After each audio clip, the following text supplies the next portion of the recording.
नमस्कार, आप देख रहे हैं न्यूज प्लस 21। मैं हूं आपके साथ ललिता चक्रधारी। इंटरनेट सेंसेशन में कच्चा बादाम गाना गाकर फेमस हुए भुवन बदायकर का सोमवार देर रात एक्सीडेंट हो गया है।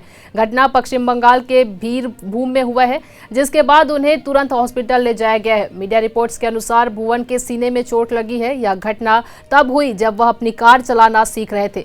जैसी ही यह खबर मिली, लोगों की भीड़ जुट गई। फिर उन्हें व्हील चेयर पर बैठाकर अस्पताल लाया गया।